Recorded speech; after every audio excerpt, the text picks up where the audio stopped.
जय माताजी बधाने। तो आज हूँ पनीरનું શાક बनावવાની છું। तो आ विडियो तमे जरूरथी जोजो। तमने गमे तो लाइक कर देजो।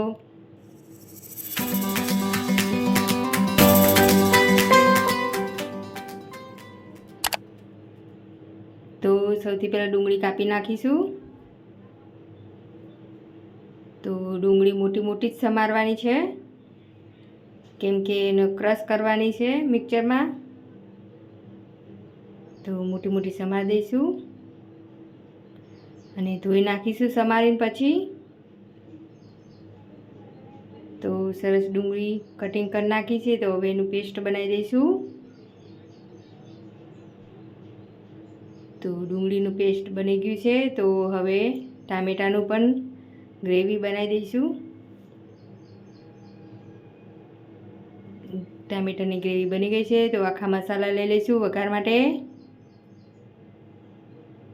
कढ़ाई मूकी दीधी है, एमां तेल नाखी दीधुं छे। तो तेल गरम थाय तो पछी जीरुं नाखीशुं,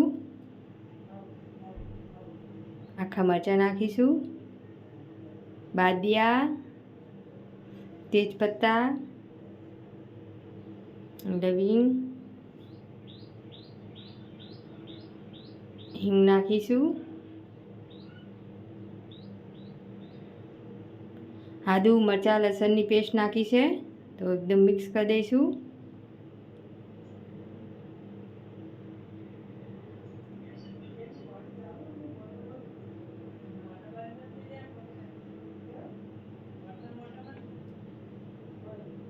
डूंगळीनी ग्रेवी नाखी दईशुं।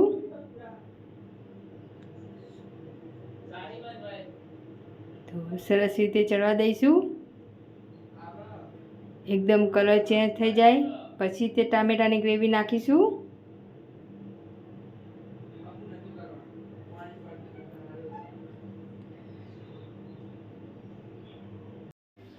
तो सरस डूंगळीनी ग्रेवी चढ़ी गई है। तो टामेटानी ग्रेवी नाखी दईशुं, मिक्स कर दईशुं एकदम।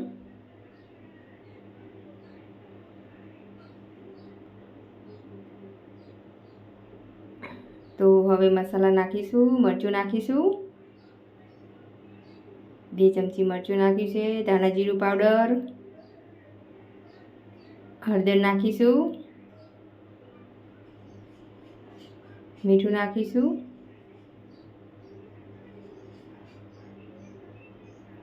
एकदम मिक्स कर दईशुं कि सरस मसाला चढ़ी जाए।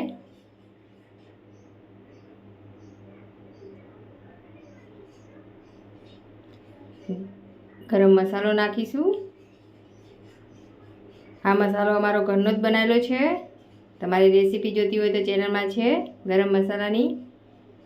एकदम मिक्स कर दईशुं।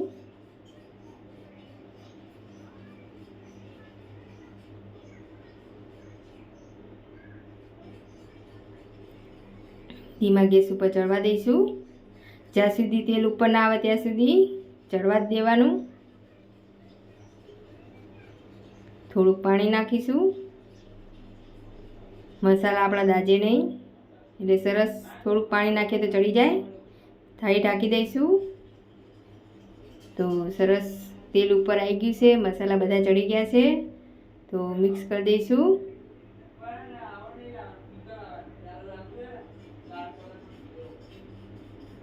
હવે પાણી નાખીશું। તમારે જેટલી ગ્રેવી જોતી હોય એ પ્રમાણે ગ્રેવી રાખવાની, એ પ્રમાણે પાણી વેડવાનું મય।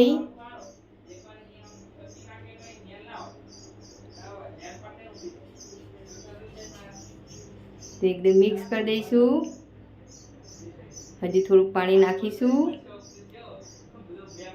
अने थाळी ढांकी चढ़वा दईशू। त्यां सुधी आपणे पनीर फ्राय कर दईशू। तो कढ़ी मूकी दई छे अने एमां थोड़ुं तेल नाख्युं छे। पनीरना नाना टुकड़ा कर दईशू।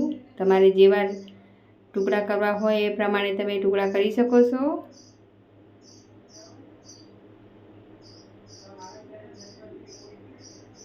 तो नाना नाना टुकड़ा करी दईशू।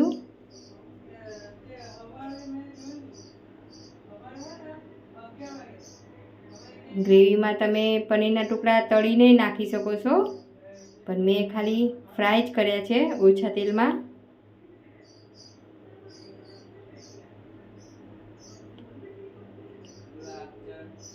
તો શેકી લઈશું, સરસ ફ્રાય કરી દઈશું. તો સરસ ફ્રાય થઈ ગયા છે પનીરના ટુકડા.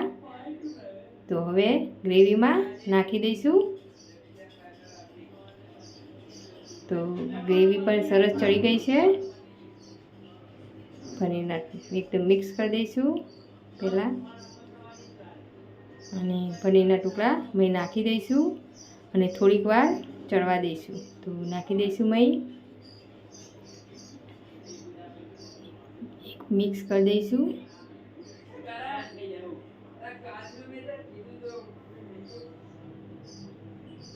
થાળી ઢાંકી દઈશું અને ચડવા દઈશું થોડીક વાર. તો સરસ પનીરનું શાક બનીને થઈ ગયું છે. તો ઉપર કોથમીર નાખી દઈશું. રોટલી ભાખરી સાથે બહુ સરસ લાગે છે પનીરનું શાક. અમારો આ વિડીયો જોઈને તમારે ઘેર બનાવજો, બહુ સરસ લાગે છે. હોટલમાં ખાઓ એના કરતાં આવી રીતે ઘરે બનાવીને ખાઓ. તો વાટકામ કાઢી લઈશું અને ઉપરથી કોથમીર નાખીશું. તો સરસ પનીરનું શાક બની તૈયાર થઈ ગયું છે. અમારો આ વિડીયો તમને કેવો લાગ્યો કમેન્ટ કરીને અમને જરૂરથી કહેજો. એક લાઈક કરી દેજો અને નવા હોય તો સબસ્ક્રાઈબ કરી દેજો. જય માતાજી બધાને.